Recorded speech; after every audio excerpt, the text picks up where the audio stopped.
ya. Jangan salah niat, ya, jangan salah tujuan. Bukan la'allakum dietun. Saya puasa Pak Rijal biar apa? Biar diet, Pak, nggak makan. Bukan, ya. Tapi tujuannya la'allakum tattaqun. Bukan la'allakum ngiritun. Apa itu? Ya, Pak Rijal saya mau puasa, tujuannya biar apa?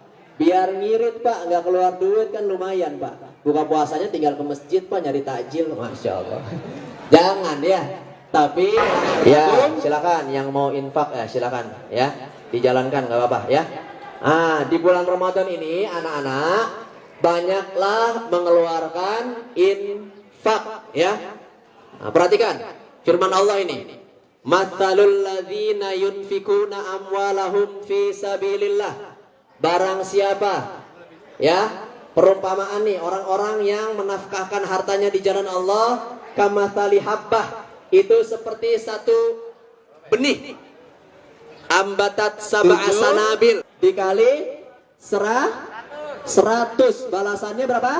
1 sampai 700 kali lipat. Itu di luar bulan Ramadan, anak-anak. Ingat ya, ayat yang Pak Rijal sampaikan tadi di luar bulan Ramadan, bukan di bulan Ramadan. Maka kita lihat hadis selanjutnya di bulan Ramadan bagaimana? Kullu amal ibni Adam yudo'af. Seluruh amalan anak cucu Adam itu, ya, umat muslim dilipat gandakan. Ila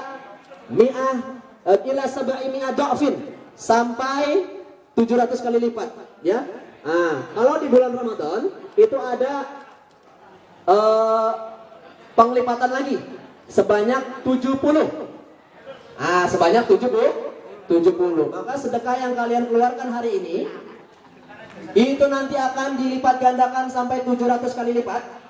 Kemudian dikalikan lagi 70. Hitung sendiri itu berapa tuh? Masya Allah, pahalanya banyak sekali ya. Maka jangan pelit-pelit dengan sedekah. Harus banyak sedekah, khususnya di bulan Ramadan ya. Kata Nabi, afdalus shadaqah fi Ramadan. Seafdal-afdalnya kalian bersedekah itu bulan suci Ramadan. Karena bulan Ramadan ini adalah bulan yang mulia ya. Pak Rijal mau tanya, kenapa Ramadan dikatakan mulia? Ini door prize nih, siapa yang bisa jawab? Kenapa Ramadan bisa dikatakan mulia? Coba, tadi kan laki-laki, perempuan, coba Pak Rijal mau ke perempuan nih. Kenapa bulan suci Ramadan disebut bulan mulia? Ada yang bisa? Ya, angkat tangan. Nggak ada perempuan, nggak mau dapat door prize nih. Ayo sini. Oh, nggak garuk-garuk ya? Kirain angkat tangan. Laki-laki, kenapa bulan suci Ramadan dikatakan mulia? Kayaknya susah ya pertanyaannya ya. Ada yang tahu nggak? Oh iya, sini. Iya sini, siap. Maju. Luar biasa nih. Iqbal, mana Iqbal?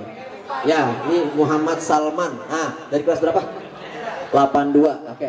Muhammad Salman, kasih tahu ke teman-temannya, kenapa sih bulan Ramadan itu dikatakan bulan mulia, Salman? Karena bulan diturunkannya Al-Quran. Masya Allah, takbir. Luar biasa, Salman, benar ya. Karena Ramadan itu menjadi mulia, diturunkannya Al-Quran. Betul gak? Betul ya. Salman dapat door prize sebentar ya. Tepuk tangan, takbir aja, takbir. Ya, silakan Salman. Oke, terima kasih Salman ya. Oke. Nah, anak-anak kelas 8 yang Pak Rijal sayangi dan Pak Rijal banggakan, bulan suci Ramadan adalah bulan yang mulia. Kemuliaannya disebabkan karena turunnya Al-Quran. Kapan turunnya Al-Quran itu? Kok besok? 17 Ramadan. Dan baru saja, semalam saja kita baru memperingati turunnya Al-Quran. Jadi anak-anak ketahuilah, segala sesuatu yang berkaitan dengan Al-Quran itu maka akan dimuliakan oleh Allah. Ini perhatikan baik-baik nih. Segala sesuatu yang berkaitan dengan Al-Quran itu akan dimuliakan oleh Allah. Contohnya bulan suci Ramadan ini, di mana syahrul Ramadan alladzi unzila fihil Quran. Ramadan bulan di mana diturunkannya Al-Quran. Maka bulan suci Ramadan menjadi bulan yang paling mulia di antara bulan-bulan lainnya. Sehingga Ramadan disebut Sayyidus Syuhur, yaitu penghulunya para bulan. Seperti itu ya. Kemudian Al-Quran turun di malam apa? Ada yang tahu? Ya, malam Al-Qadar atau yang disebut Lailatul Qadar. Ini adalah malam di mana diturunkannya Al-Qur'an. Karena Al-Quran turun pada malam Lailatul Qadar, ya, pada malam Al-Qadar ini, maka malam Al-Qadar, anak-anak, menjadi malam yang paling mulia di antara malam-malam lainnya. Sekali lagi karena Al-Quran. Makanya Al-Quran itu bisa membuat siapa yang berada di dekatnya menjadi mulia. Al-Quran diturunkan Allah Ada dua. Ya, yang pertama nih ya, jangan terkecoh dengan jari Parijal ya. Ada dua. Yang pertama nih, niat. Itu tulis, harus niat, nggak boleh puasa nggak niat. Ya, yang kedua bukan sahur. Yang kedua menahan napas, mati dong. Menahan diri dari segala hal yang membatalkannya. Itu rukunnya cuma dua tuh. Satu niat, dua menahan diri dari segala yang mampu membatalkannya. Ya, ini luar biasa anak-anak. Niat itu rahasianya luar biasa, ya. Bayangkan kalau kita tidak niat, ya. Ini rahasia niat nih, Pak Rijal beritahu nih, rahasia niat ya. Seseorang yang niat itu dampaknya bagi tubuh kita itu luar biasa, bisa memberikan semangat, ya. Kenapa? Karena seseorang yang berniat dengan hatinya, kemudian niat itu ditransfer kemana? Ke jaringan otaknya tuh. Ya, kemudian jaringan otak itu menangkap sinyal dari hati kita yang kita lafazkan. Nah, otak itu sebagai instruktur ya. Itu kemudian menginstruksikan ke seluruh jaringan sel dalam tubuh agar kita siap melakukan puasa. Tapi coba kalau tidak niat kalian puasa, gimana rasanya? Orang yang puasanya tidak niat, baru jam 8, jam 9 nih, jam-jam segini nih, itu pasti keroncongan perutnya tuh. Kenapa? Dia biasa sarapan. Ya, biasa sarapan tapi nggak kena nasi, nggak dimasukin nasi. Kira-kira gimana? Sakit gak perutnya? Perutnya sakit, tapi karena mujizat niat ini luar biasa nih. Ya. Dan otak soleha. Amin ya rabbal alamin. Nah, coba ada yang bisa menyebutkan dua saja. Rukun pertama rukun puasa, yang kedua hal-hal yang membatalkan puasa. Angkat tangan. Ya, silakan ini. Siapa namanya? Sofia, silakan Sofia. Masya Allah. Pak Rijal tuh sering dapat pesan dari Sofia loh. Iya. Jadi kalau HP ini sering bunyi ini. Sofia. Paket. Oh Sofia. Salah ya. Silakan Sofia. Sama hal yang membatalkan saja. Rukun puasa 1 niat, 2 menahan hawa nafsu, 3 menahan dari hal-hal yang membatalkan puasa. Hal-hal yang membatalkan puasa. Hal-hal yang membatalkan puasa, makan, minum, berhubungan.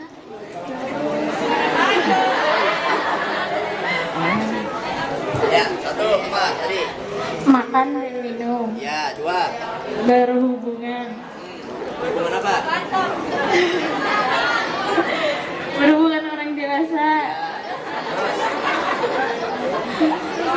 Jadi nih.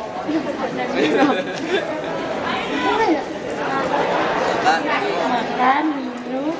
Satu lagi.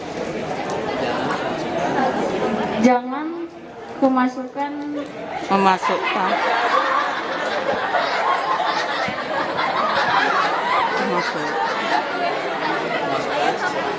jangan memasukkan mendapatkan sesuatu dari 5 lobang. Tepuk tangan, jangan tepuk tangan. Takbir. Allah. Terima kasih Sofia. Betul gak jawabannya? Betul ya? Masya Allah. Silakan Sofia dapat doa selamat ya. Tuh di foto. Udah. Oke, makasih ya sama-sama. Nah, anak-anak ya, Ilmu yang tadi pernah Bapak dapatkan dari guru-guru Bapak ataupun dari ustadz-ustadz lain yang terkenal di Indonesia, Bapak ingin bertanya kepada kalian, kira-kira andaikan suatu saat nanti kiamat datang, semua manusia dikumpulkan di alam mahsyar, semua dikumpulkan di alam akhirat nanti, kira-kira ada yang tahu nggak manusia paling sibuk siapa? Ada yang tahu nggak siapakah manusia yang paling sibuk ketika hari kiamat datang? Ketika kita dikumpulkan di alam mahsyar? Siapa? Oke.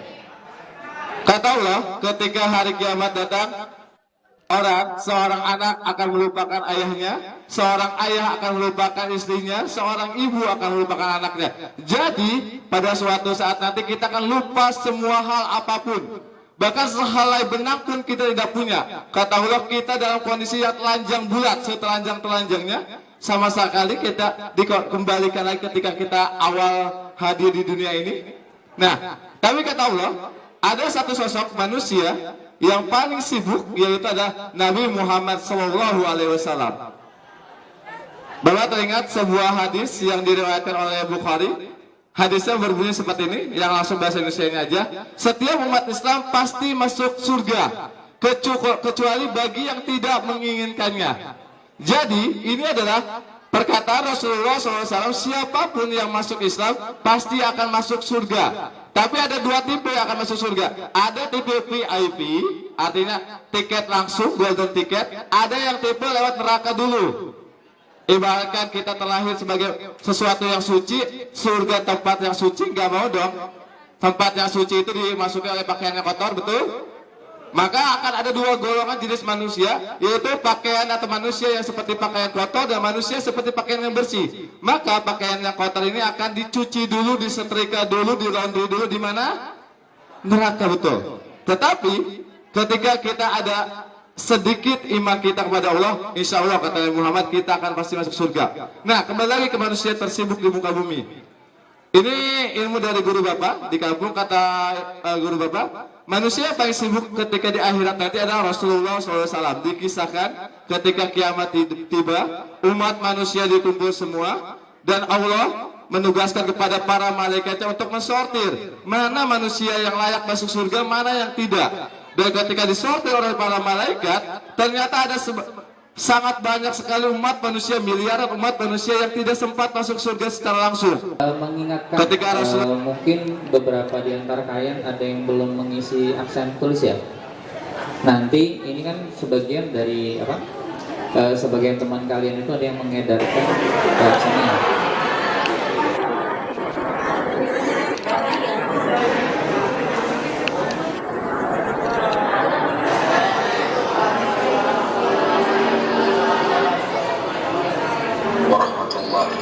wabarakatuh. Alhamdulillah wahda, wassalatu wassalamu ala rasulillah, sahabat jurnal rahimahullah, waswatu wa kubra. Teman-teman, kali ini kita akan mempelajari perang Badar, perang besar dengan orang kafir Quraisy, perang yang menentukan antara yang hak dan yang batil, penentu berjalannya agama atau tidak. Perang Badar ini terjadi pada tanggal 17 bulan Ramadan. Subhanallah. Perang Badar ini tidak bisa dipisahkan dari kisah Rasulullah SAW dan para sahabat dari Mekah ke Madinah, yang mana mereka dalam keadaan terluka-luka. Ada sahabat yang ketika berangkat dicegat sama orang kafir, kemudian seluruh hartanya dirampas, hingga berangkat ke Madinah hanya bisa bawa apa saja yang bisa ia bawa. Hartanya, rumahnya, simpanannya, semua tertinggal di Mekah. Ada seorang sahabat yang datang ke Madinah tidak memiliki rumah,